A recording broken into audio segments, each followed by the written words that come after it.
Dzień dobry, witam Was na naszej audycji na żywo, spotkaniu, na którym znowu porozmawiamy o rynku nieruchomości. I ja prosiłem Was ostatnio o przesyłanie pytań związanych z takimi w ogóle trudnymi sytuacjami, oszustwami, ciężkimi sytuacjami na rynku nieruchomości, bo przygotowuję się też do zrobienia audycji właśnie o tym bezpieczeństwie i takie przykłady by mi się przydały, więc jeżeli w komentarzach je napiszecie, to chętnie do tych tematów wrócę. Natomiast w odpowiedzi na tą moją prośbę dostałem też wiele komentarzy związanych raczej z takimi trzema działami, czyli jeden to bezpieczeństwo, dwa to w ogóle co teraz robić i jak teraz działać na rynku, czy inwestować, czy nie, albo jeżeli chcę zamienić mieszkanie, to co zrobić, a czego nie. I ta audycja właśnie będzie poświęcona tym pytaniom. Mam tutaj takie dwie kartki Waszych pytań.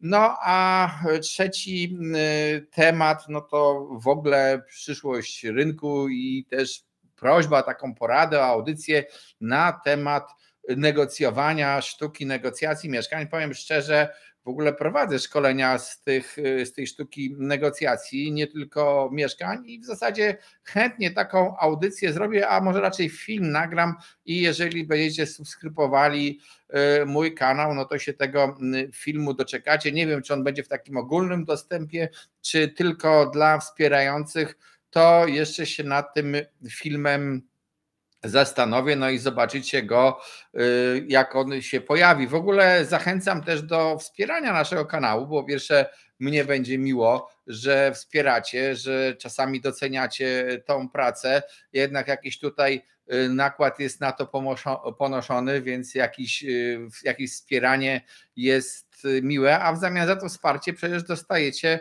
też dostęp do wielu treści takich niedostępnych dla wszystkich, więc może po prostu warto. Możecie też tutaj na czacie pisać też na bieżąco pytania. Jeżeli ktoś chce napisać jakieś super pytanie, super komentarz z jakimś datkiem na kawę dla nas, no to też chętnie z tego skorzystamy. Chętnie poprzednio tacy sponsorzy się u nas w poprzedniej audycji pojawili. Pytań jest bez liku i przepraszam, może zacznę od takiego jednego stwierdzenia, które dotyczy tego w ogóle obaw przed wojną. Panie Tomaszu, ktoś napisał, intryguje mnie taka sprawa, co by było odpukać, gdyby wybuchła wojna i mieszkania czy domy kupione na kredyt uległyby zniszczeniu.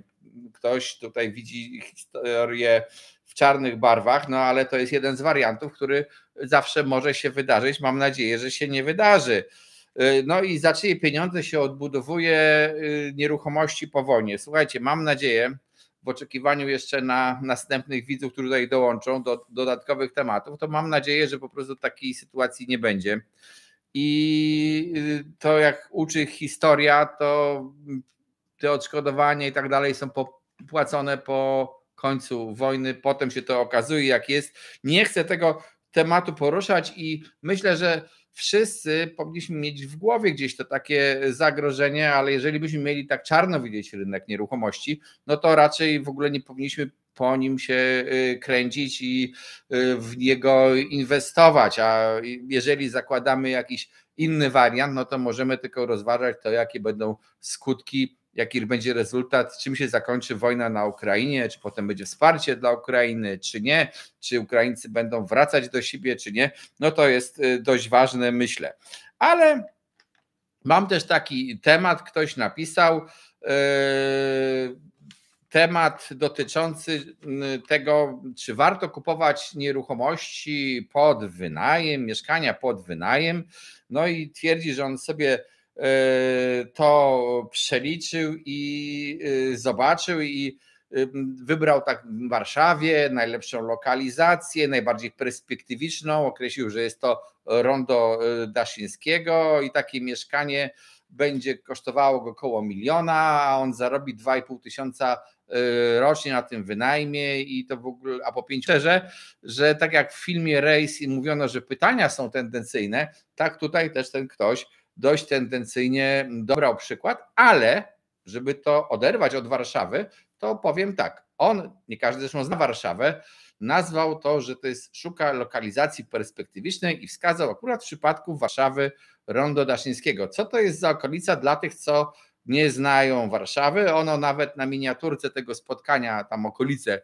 tego ronda, te zdjęcie są. To jest taka okolica, która była kiedyś, powiedziałbym, zaniedbanym terenem. Tam były w ogóle jakieś, tam się przemysł po prostu rozwijał głównie, a potem weszły tam i ośrodki bankowe i taka super nowoczesna dzielnica mieszkaniowa, bankowo-biurowa tam powstaje, dotarło też metro. I teraz zastanówmy się, czy to jest nieruchomość, okolica perspektywiczna, czy ona już jak gdyby osiągnęła swój sukces i już tak bardzo mocno w górę nie będzie szła jak jakieś inne dzielnice. Bo na przykład w Warszawie jest taka dzielnica jak Gocław. To jest 8 kilometrów od centrum, ale z taką dosyć średnią komunikacją do centrum, autobusową, nawet tramwaju nie ma. Ale tu już wchodzą z budową metra. Jeżeli to metro powstanie w tej dzielnicy, no to ta dzielnica pewnie będzie szła w górę, tak jak wszystkie dzielnice Warszawy, gdzie to metro dotarło, gdzie się poprawiła komunikacja. A jeżeli tak będzie, to znaczy, że może ta okolica jeszcze dzisiaj nie jest tak doceniana i ona ma perspektywę mocniejszego pójścia w górę, jeżeli chodzi o samą wartość, o same ceny mieszkań, niż to Rondo Daszyńskiego, które już ten sukces, te inwestycje ma kilka lat za sobą i można powiedzieć, że ten sukces inwestycyjny Ronda Daszyńskiego został skonsumowany. Podobnie to wygląda w innych miejscowościach, a nawet jak są jakieś powiaty, to są też różne miejscowości. I są miejscowości, które mają już sukces za sobą i mają ten sukces przed sobą, a niektóre przed sobą nic nie mają i perspektywy mają marne. I tak naprawdę inwestując w te nieruchomości, to warto zastanowić się nad perspektywą danej miejscowości i czy ona ma jeszcze potencjał wzrostowy, czy już być może osiągnęła swoje maksimum. To jest jedno.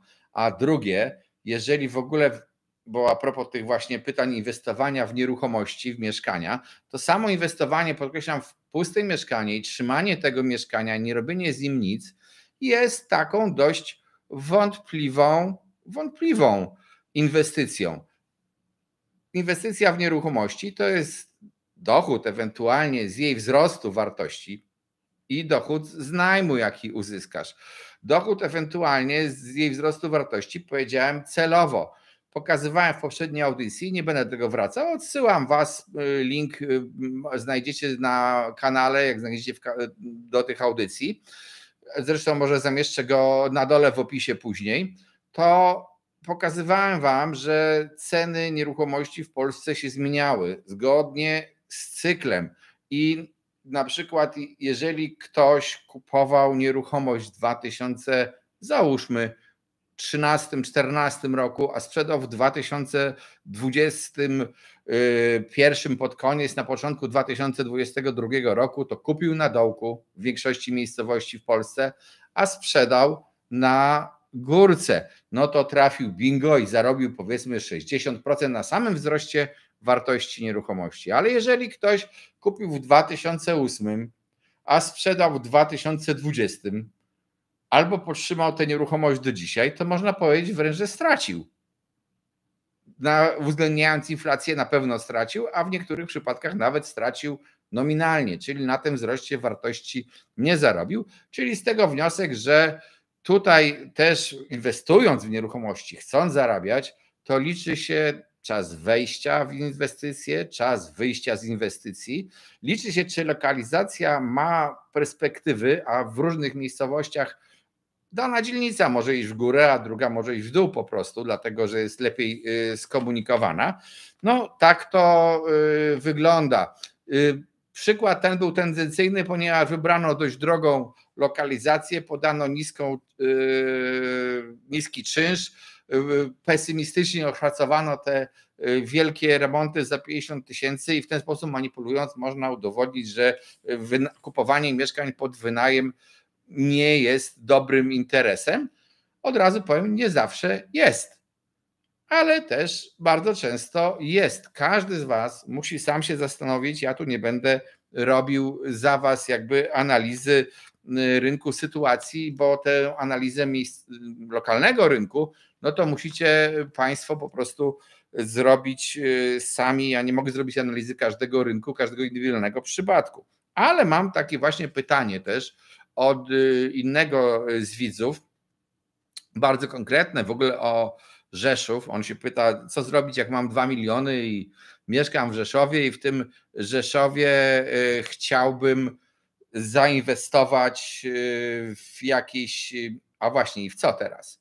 Czy w kawalerki, czy w dom przerobiony na pokoje dla studentów, czy budowę nowego obiektu, czy wynajem krótkoterminowy, czy domki szeregowe od dewelopera. Jak najlepiej wsadzić pieniądze? Mam czas, nie boję się roboty, mogę tym zarządzać. No i to jest właśnie też takie pytanie o strategię inwestycyjną.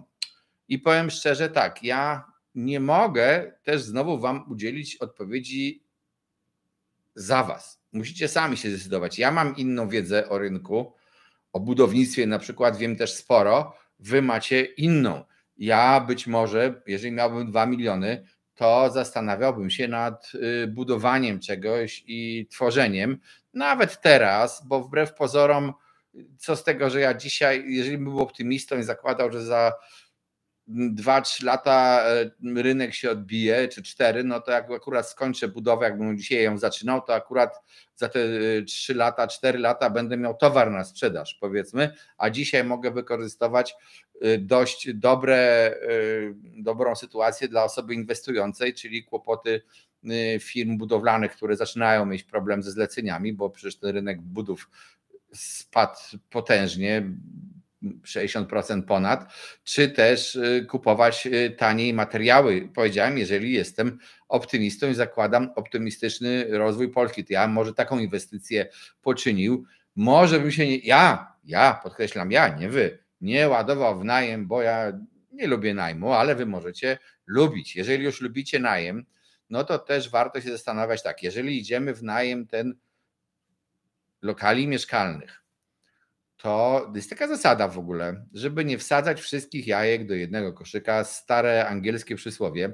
I tak szczerze mówiąc, na wielu rynkach okazuje się, że posiadanie kilku mniejszych mieszkań jest lepszą, mniej przenosi ryzyko niż posiadanie jednego dużego lokalu mieszkalnego, czy też domu, który wynajmujesz. No oczywiście szczęście jest, jeżeli w Rzeszowie wynajmie od ciebie cały dom armia amerykańska, ale jeżeli tego nie zrobi, no zresztą oni kiedyś pewnie wyjadą, to zastanów się, te kawalerki, te mniejsze mieszkania, one łatwiej jest wynająć. Jak odejdzie ci wynajmują najemca, to znajdziesz łatwiej nowego niż na drogą nieruchomość.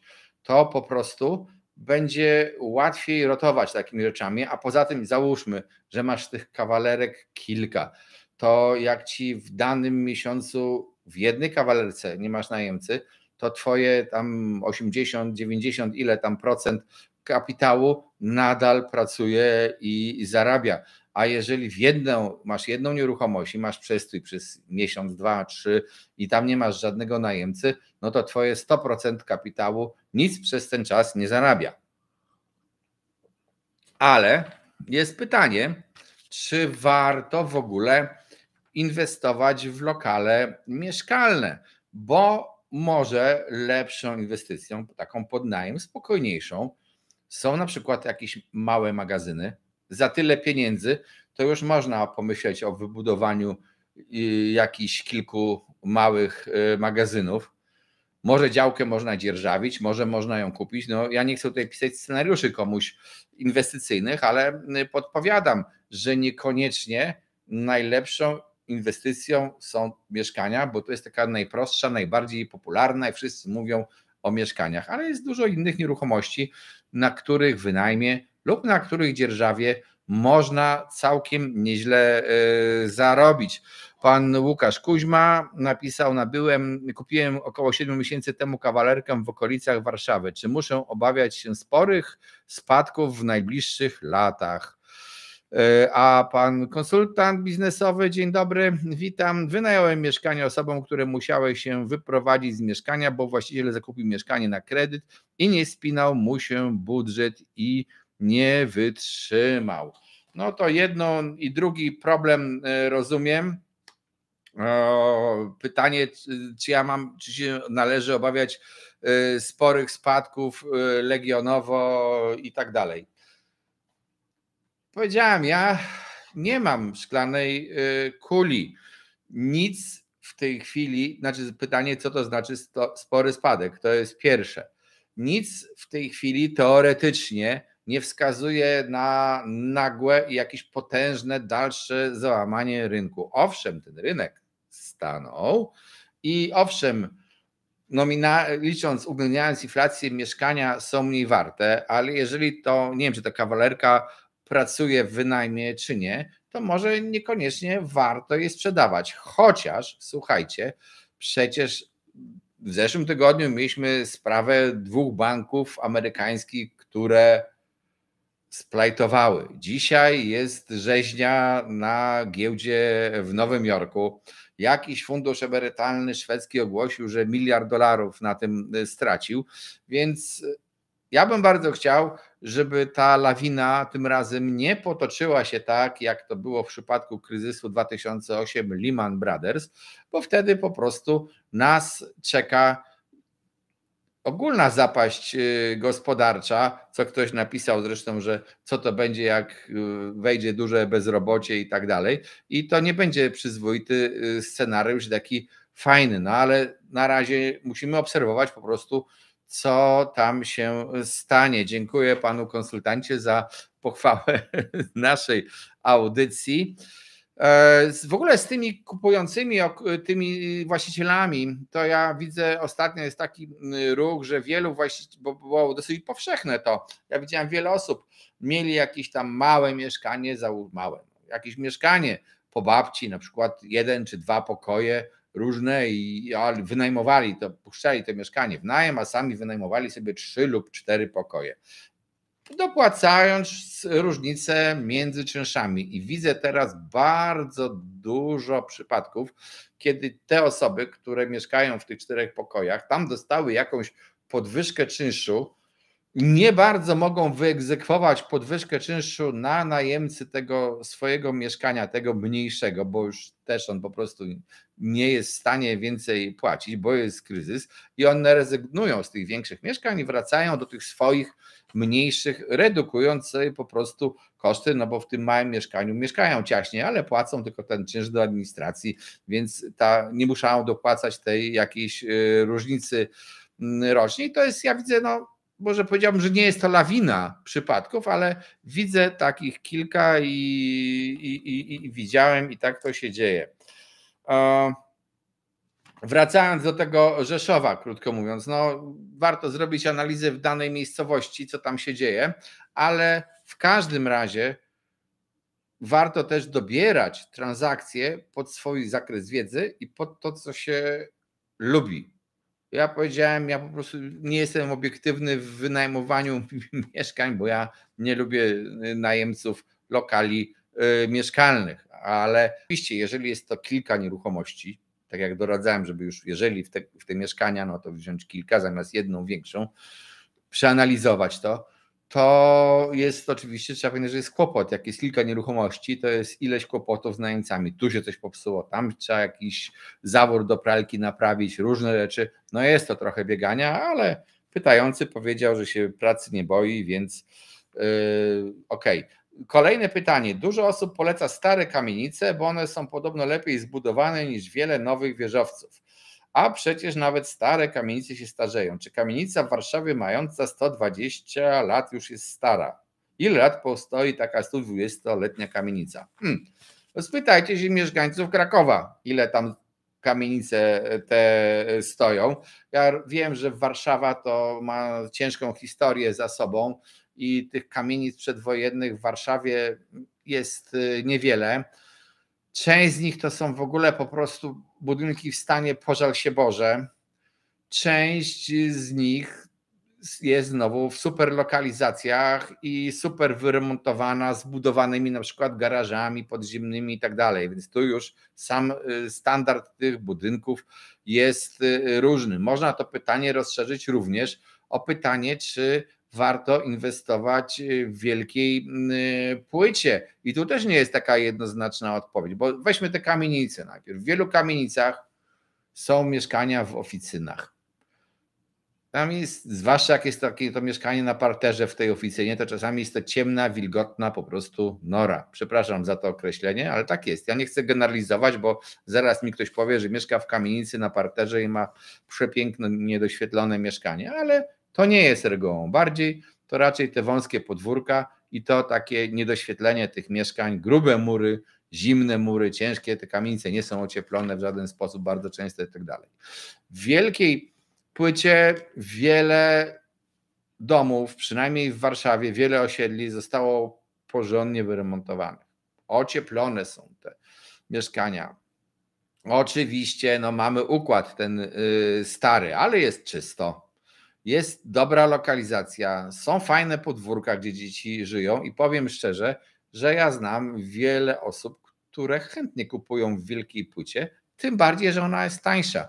Co oznacza, że osoby, które kupują te mieszkania w wielkiej płycie pod inwestycje, niekoniecznie tracą.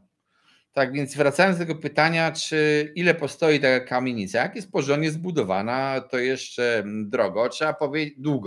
Trzeba powiedzieć też, że w tych większości kamienic właśnie w Warszawie przynajmniej, które są w centrum, to jest problem, że są w centrum, że tam nie ma miejsc parkingowych, że tam na przykład jest betonoza w koło, jak ktoś ma psa, to ten pies nawet nie ma gdzie specjalnie wyjść na spacer, że nie zawsze najemcy takie mieszkania chcą, że nie chcą, jak nie ma windy w tej kamienicy, a wielu nie ma niestety, z różnych powodów zresztą, to jak nie ma tej windy w tej kamienicy, to oni nie chcą dygać na 3. piętro z zakupami codziennie, tym bardziej, że te mieszkania w tych starych kamienicach to są wysokie kondygnacje, więc to 3. piętro tam to jest tak jak 4. piętro albo czasami nawet 5. piętro w normalnym budynku. Tak to wygląda. Nie można powiedzieć generalnie nie kupuj w kamienicach, zresztą w różnych miejscowościach. Są miejscowości takie, gdzie po prostu na przykład kamienice to są przerobione w centra, dawne stare miasta, turystyczne, doły, sklepy i tak dalej. Czasami kamienica przerobiona na hotel, ale mieszkańców tam to raczej nie ma, bo się generalnie słabo tam się mieszka po prostu. Tak to jest, trzeba po prostu to rozważyć. Jak można sprzedać jedną kawalerkę, by zaraz kupić drugą? Chodzi o inną dzielnicę, która bardziej mi odpowiada. Nikt nie będzie czekał, mam opatrzone mieszkanie, ale muszę najpierw sprzedać jedno, co robić? No to ja bym powiedział, robić ostrożnie przede wszystkim, żeby nie stracić mieszkania w ogóle, ale to też jest akurat przykład odnoszący się do kawalerek, które w sumie dość łatwo schodzą, ale generalnie rzecz biorąc, to w tej chwili sytuacja jest taka, że to raczej sprzedać jest trudniej, zwłaszcza większe mieszkania, to akurat nie kawalerki, niż kupić.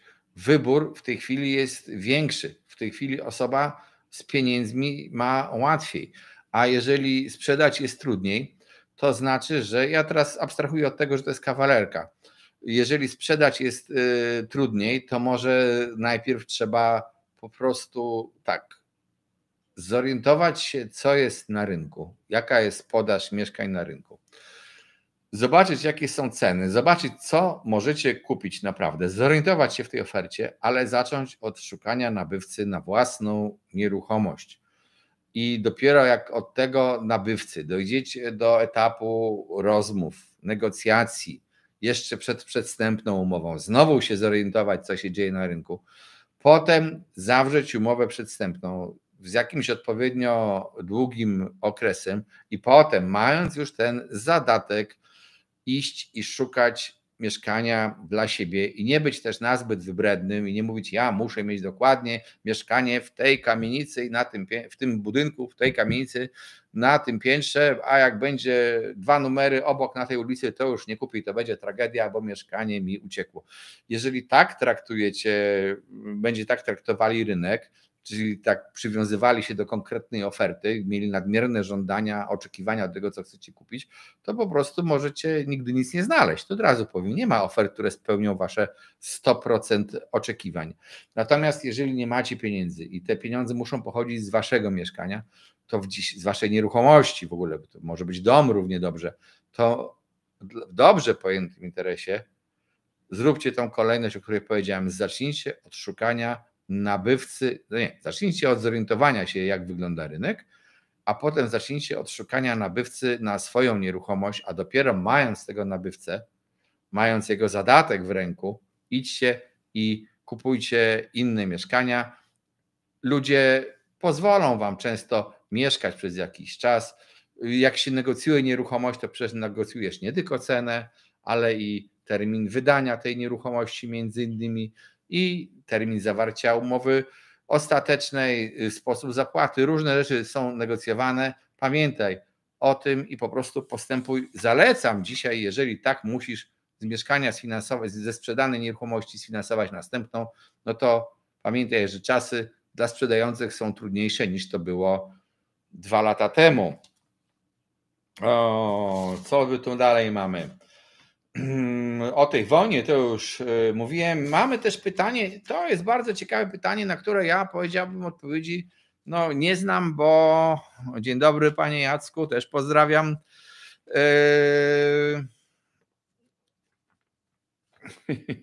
Ktoś napisał, że to najlepsza decyzja. Dziękuję bardzo za ten komentarz. To na to pytanie odpowiedzi nie znam do końca, ale chyba nikt na to nie zna też odpowiedzi. To nie będzie tym razem pytanie o wojnę, tylko mam prośbę o zajęcie się ważnym tematem rewolucji energetycznej budynków.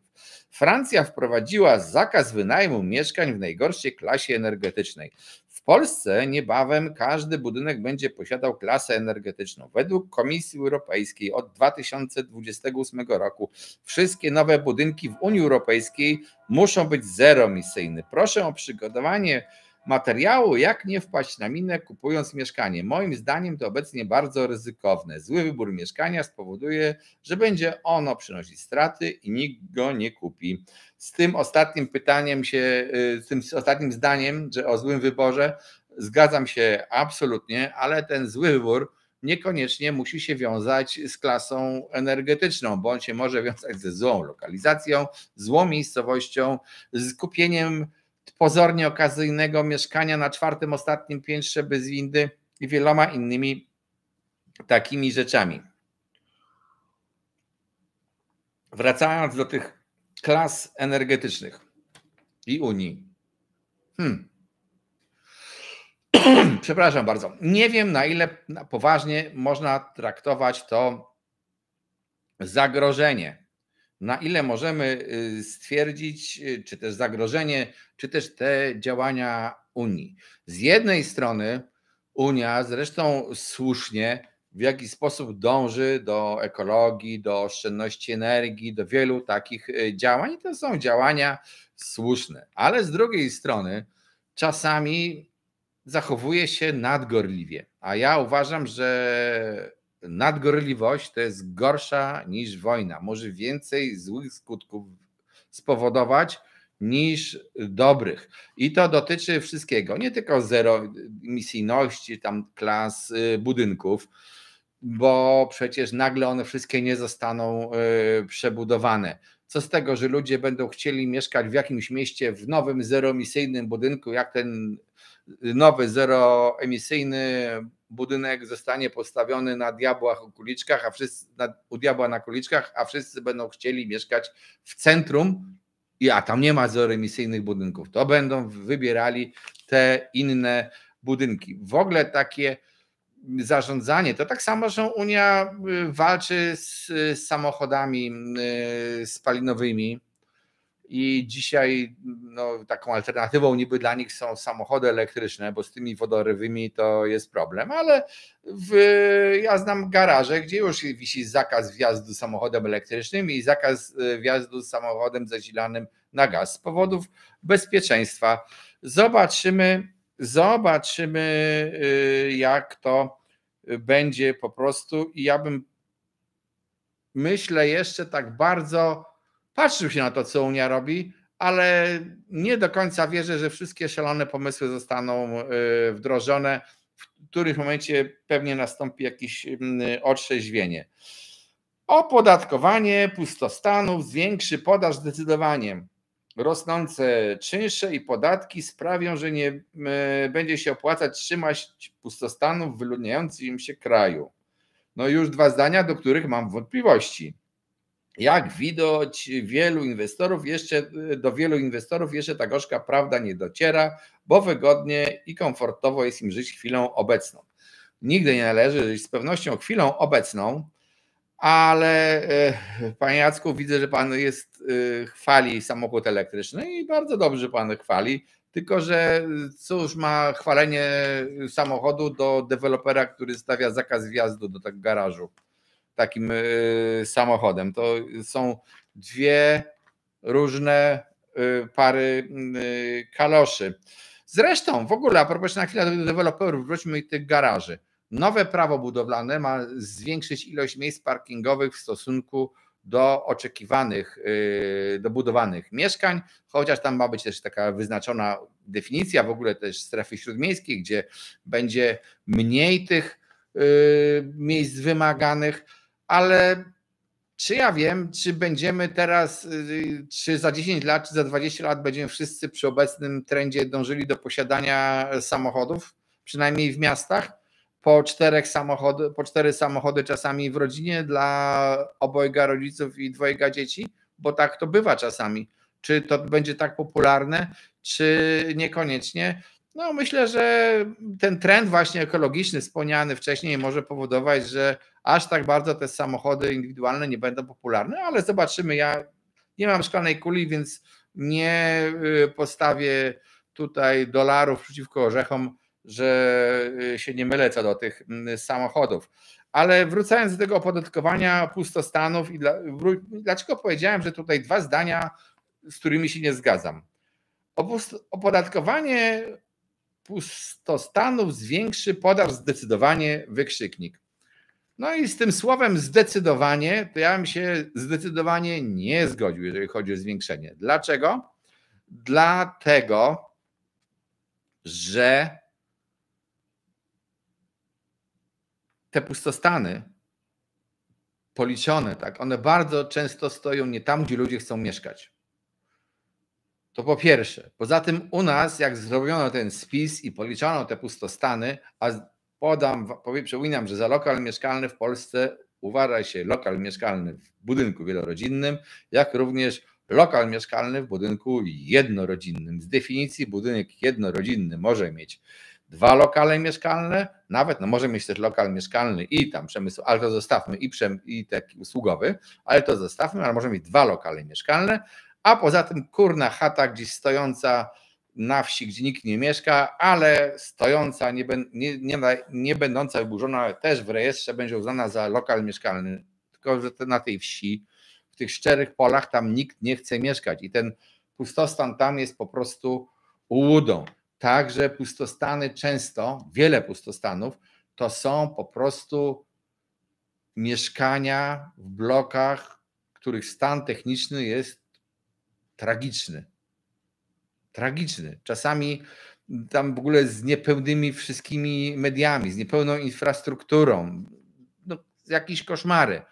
To znowu jak ktoś te pustostany opodatkuje, bo ktoś się ich nie pozbył niestety, bo gmina nawet tego w darowiźnie nie chce przyjąć, no to przepraszam bardzo, jakie to zwiększenie spowoduje. Owszem, pewna grupa ludzi, którzy kupili lokale mieszkalne, tak jak złoto, po to, żeby je trzymać, jak zobaczy, że nie dość, że ponosi koszty tej inwestycji, to jeszcze jeżeli by miało zapłacić większy podatek, ten zapowiadany przez rząd, wyższy podatek za posiadanie pustostanu, jeszcze w tej konstrukcji, przypominam, gmina ma te podatki pobierać i gmina ma wykryć, że ktoś przez 3 miesiące w danej lokalizacji nie mieszka, no to może te mieszkania wypłyną na rynek. Ale to nie zmniejszy luki mieszkaniowej, bo to według mnie nie będzie aż taka ilość. A drugie zdanie, które w tym brzmi, tutaj brzmi to: rosnące czynsze i podatki sprawią, że nie będzie się opłacać trzymać pustostanów w wyludniającym się kraju. I teraz słowo wyludniający się kraj. Czy Polska jest krajem wyludniającym się? To jest poważne pytanie. Czy Polska jest krajem wyludniającym się? Bo my, zdaje się, myślimy w ogóle o Polsce trochę źle, znaczy źle sobie ją wyobrażając. My sobie czytamy, aha, program 500+ się nie udał, ilość Polaków spada. Użyję terminu rdzennych Polaków specjalnie, żeby ich odróżnić od innych mieszkańców Polski. Spada, coraz mniej dzieci się rodzi, więc my wymieramy. I w ogóle te prognozy demograficzne, że Polska, są takie, że Polska będzie wymierać i tak dalej, tam w ogóle będzie spadać ludność potężnie w najbliższym czasie. To są prawdziwe dane. I te prognozy były robione w 2015-16 roku i dotyczyły rdzennych Polaków. Tymczasem mamy potężny napływ migrantów do Polski. I to nie tylko z Ukrainy. To są ludzie z Gruzji, z Afganistanu, z Indii, różni, rozmaici ludzie, niezwiązani z wojną Ukrainy. Oczywiście Ukraińcy dominują. Jaka część Ukraińców zostanie w Polsce? Też zobaczymy. Może się ci Ukraińcy pożenią z Polakami i będą mieli dzieci i będą woleli zostać w Polsce, to też możliwe. Nie przewidzimy, jaka jest ta ilość, ale Polska od wielu lat, od kilku lat przynajmniej, jest krajem o rosnącej migracji do Polski. Chcemy czy nie chcemy, tak po prostu jest. Oczywiście tutaj były krzyki wielkie, że nie wpuszczono migrantów przez granicę, tą z Białorusią, pamiętamy te sytuacje, o co chodzi. To prawda, tak było, ale inni przyjeżdżają legalnie, wielu. Jak się spojrzycie na dane z ZUS-u, to możecie zdziwić się, jak wielu ludzi wprowadziło się do Polski i jak wielu ludzi pracuje. Gdzieś, no teraz nie chcę kłamać, ale gdzieś między 2015-16 roku, to trzeba by sprawdzić, ja nie pamiętam dokładnie danych, ale to poziom osób, które były zatrudnione w Polsce i rozliczały się z ZUS-em, to było około 100 000, a teraz mamy prawie 1 100 000.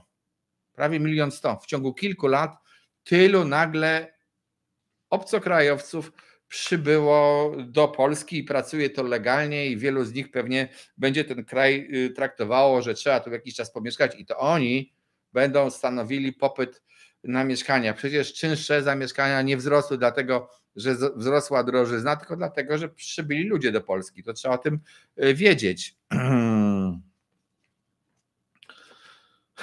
Dopiero co postawiłem tak zwany domek dla gości, obok domu taki kemping 35, czy będzie pustostanem? No raczej może nie, bo jeżeli nie jest budynkiem mieszkalnym, to nie z lokalem mieszkalnym, to do tych pustostanów nie zostanie zaliczony. Tak samo jak garaż, czy jak domki letniskowe, o których tutaj napisaliście.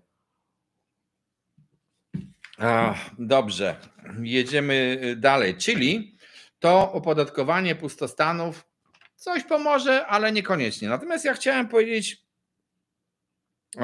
to jest taki wpis, ktoś napisał, ja od razu powiem, że ja nie robię audycji politycznej, jestem jak najdalszy od tego, a ktoś napisał, politycy niszczą rynek nieruchomości, to olbrzymie marnotrawstwo pieniędzy publicznych i uderzenie w oszczędzających, robią to w interesie banków, tak jak w interesie banków było to, że kredyty na stałe stopy zostały wprowadzone dopiero wtedy, gdy miały być silne podwyżki stóp.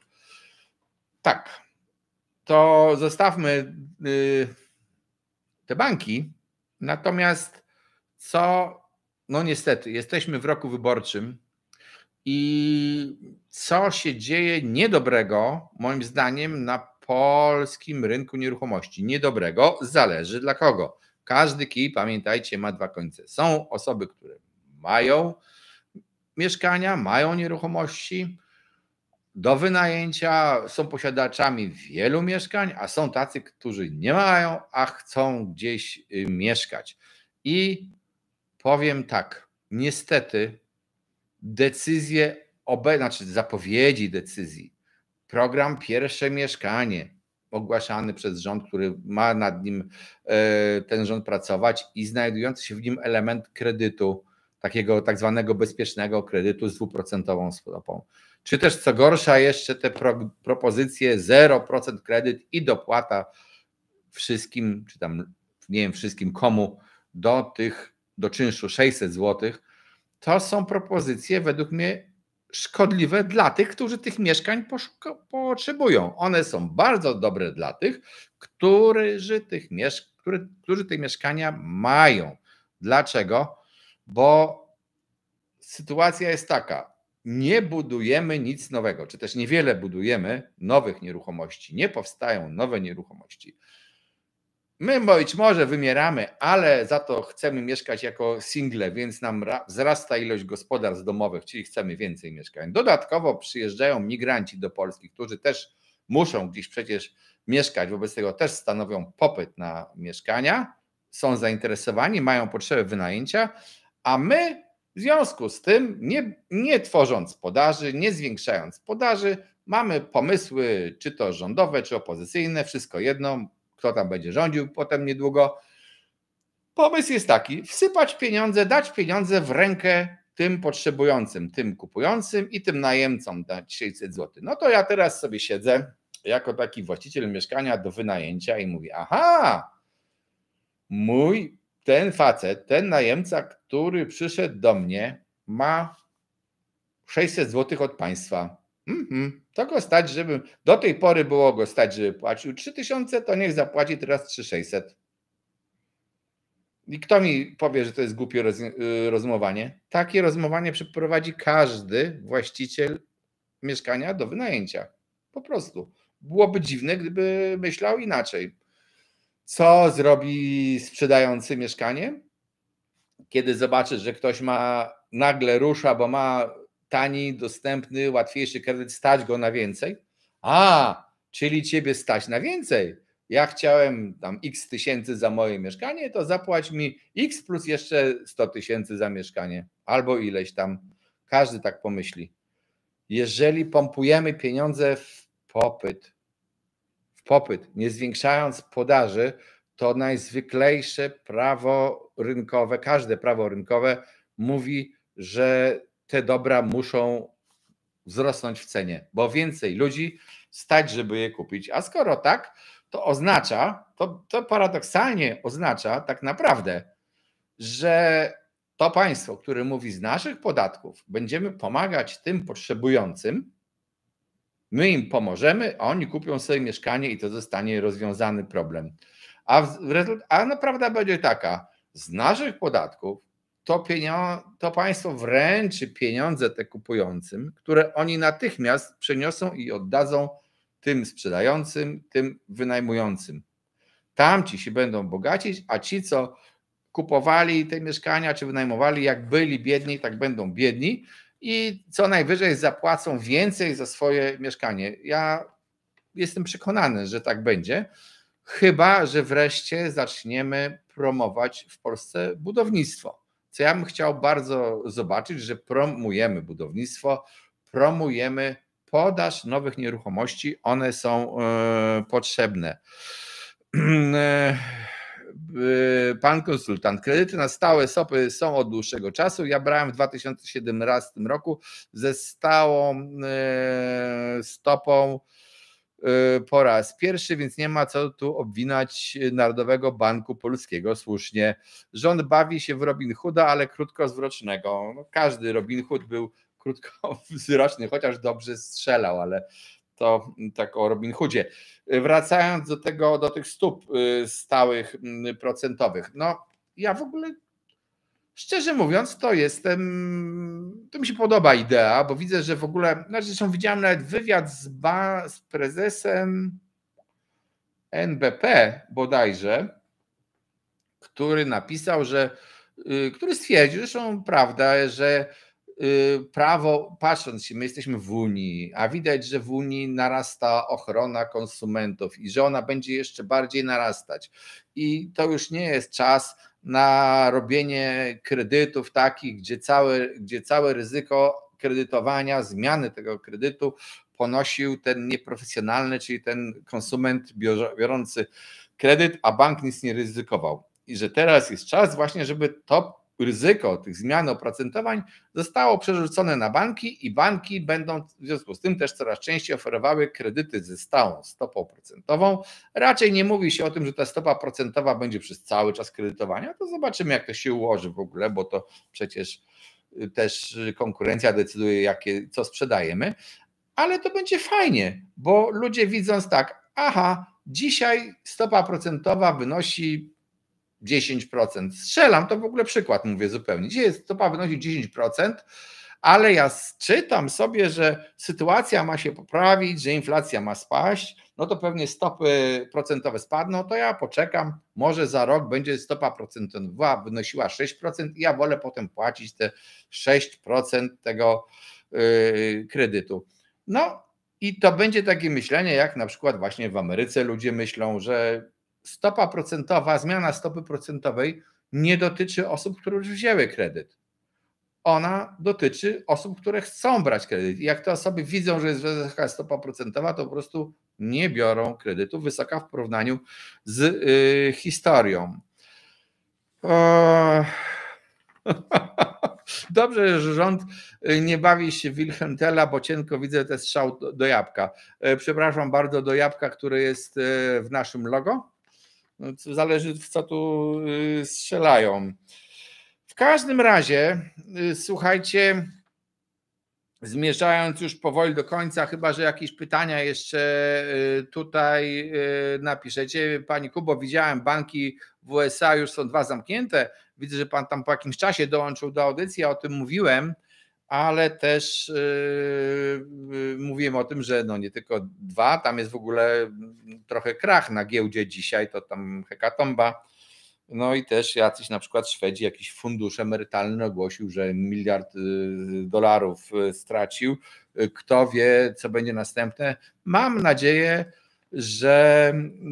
nadzieję, wiemy, że jabłko na głowie było. Mam nadzieję, że po prostu to się nie rozleje szerzej. Słuchajcie, ja was tak, po pierwsze proszę o to, żebyście też pisali w komentarzach, ale może pod audycją, czy pod jakąś inną, bo chciałem ciągle powiedzieć, że ten problem audycji o oszustwach jest.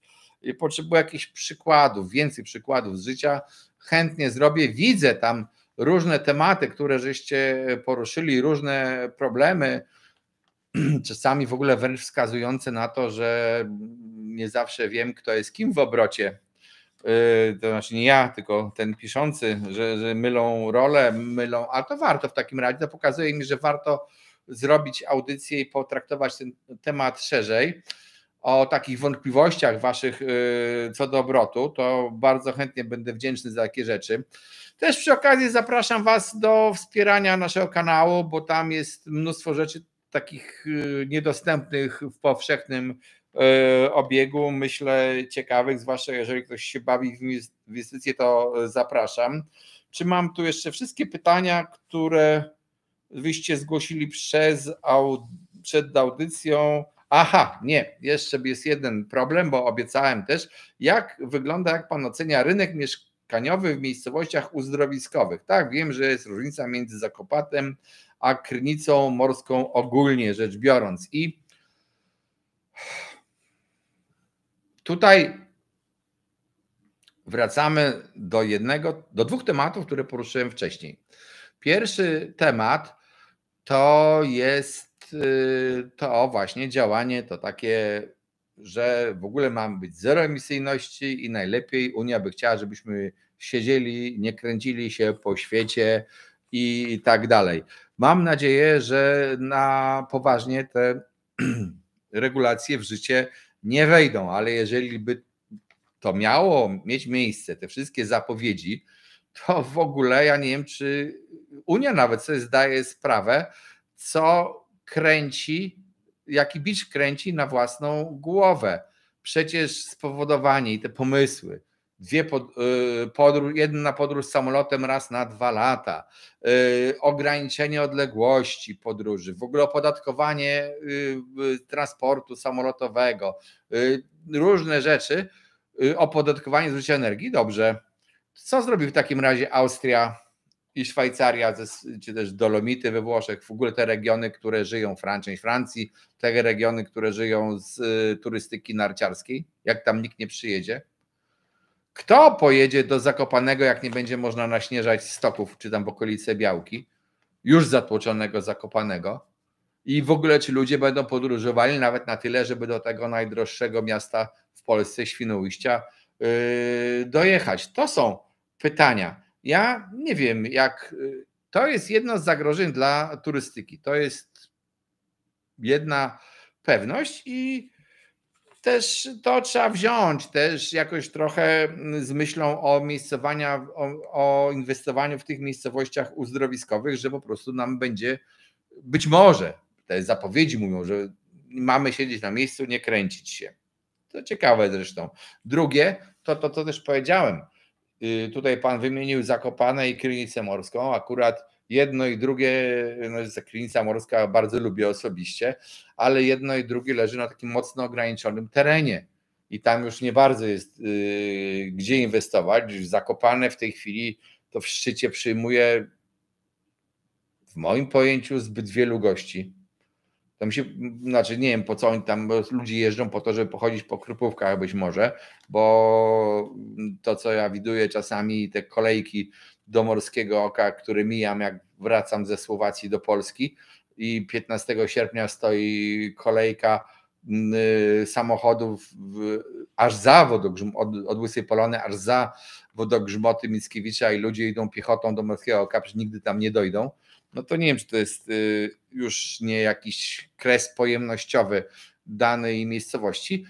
Nie chcę tutaj wieścić, że Zakopane upadnie, tylko chcę powiedzieć, że po prostu warto się zastanowić, czy jeżeli inwestuje, czy dzisiaj akurat w dana miejscowość już też nie osiągnęła swojego szczytu. To jest to, o czym mówiłem, zaczynając właśnie od tej wypowiedzi o to mieszkanie na wynajem w Warszawie i ktoś wybrał jako perspektywiczną to okolice Ronda Daszyńskiego, przypominam, okolicę, która już parę lat temu poszła mocno w górę. Zazwyczaj jest tak, że to, co już poszło w górę, to idzie mniej procentowo niż to, co ma przed sobą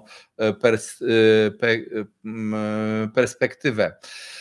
Słuchajcie, panie Jacku, dlatego jeździ pan w Tatry Zachodnie. Ja polecam też w ogóle Słowację. Tam jeszcze jest troszeczkę luźniej.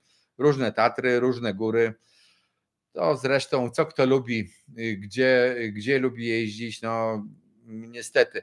Słuchajcie, powoli zbliżamy się do końca audycji. Ja wam bardzo dziękuję za udział. A co z osobami, które biorą teraz kredyt? Spekulować, że spadną i brać... pytanie jest jeszcze od pana Damiana. A co z osobami, które teraz biorą kredyt? Spekulować, że spadną i brać zmienne oprocentowanie, czy zabezpieczyć się przed skutkami i zablokować je na stałej? Kto z nas ma to wiedzieć? Nikt tego nie wie. Tak szczerze mówiąc, ja powiedziałem, nie mam szklanej kuli. Ja na dzisiejszy dzień, gdybym miał brać kredyt, ale proszę tego nie brać za poradę doradcy kredytowego, ja to oceniam swoją i tylko mówię ja bym dzisiaj poczekał, jeżeli nie muszę, to bym poczekał sobie z tym kredytem, a potem zobaczył, co z tego będzie i być może wziął właśnie na stałej stopie, a nie zmiennej. Pamiętajcie zresztą, że kredyt taki na mieszkanie czy na nieruchomość bierzecie na 20, na 25, na 30 lat, na bardzo długi okres. W tym czasie może się wydarzyć wiele rzeczy. Często w tych kredytach ze stałą stopą na świecie to macie tą stałą stopę na przykład przez pierwsze 10 lat. Potem macie jakieś tam, na jakich warunkach kolejny okres negocjujecie. Różnie to bywa. Zobaczcie, jaką umowę dostaniecie. I może być tak, że w jednym okresie będziecie wygrani z tą stałą stopą, a w drugim będziecie przegrani i rozważali, dlaczego nie wziąłem na zmiennej, a potem znowu się cykl odmieni i będziecie szczęśliwi, że macie stałą stopę. No tego się po prostu nie da przewidzieć. No z drugiej strony, jak bierzecie kredyt na stałej stopie, to przynajmniej wiecie, jakie macie zobowiązanie, w odróżnieniu od tej stopy zmiennej. Banki poprzednio mocno, tutaj pan mówi, że wziął w 2017 na stałej stopie kredyt, ale banki w tamtym czasie też mocno preferowały stopę właśnie tą zmienną i żeby wziąć kredyt na stałej stopie, to trzeba było bardziej rygorystyczne wbrew pozorom warunki spełniać niż na tej zmiennej.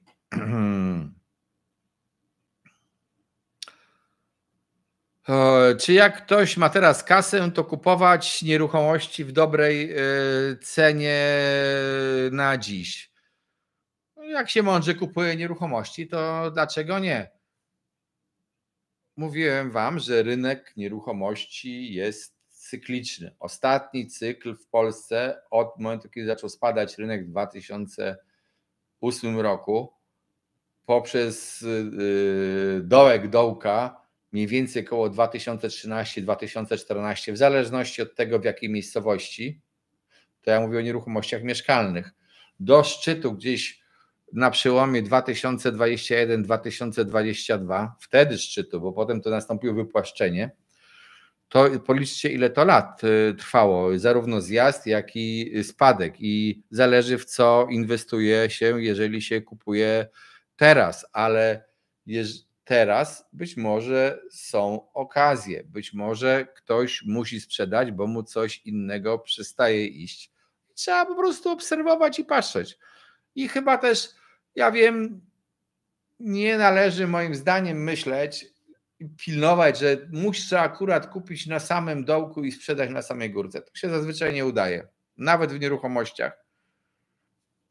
Tak więc myślę, że jeżeli wiemy, w co chcemy inwestować dobrze, tę inwestycję analizujemy, to może warto. Powiem zresztą właśnie, nie zgadzając się z tym, że nowe programy zlikwidują pustostany, to na pewno nie. Ja bym chciał, oczywiście, może już kończymy audycję, ale ostatnia dygresja. Oczywiście chciałbym, żeby powstał program powodujący większe budownictwo, większą skalę budownictwa i to taki realny program, nie taki program, jakim były TBS-y, czy też te mieszkania plus, czy jakie tam nazwać, które się po prostu z różnych powodów nie udały, ale żeby był to program promujący budownictwo.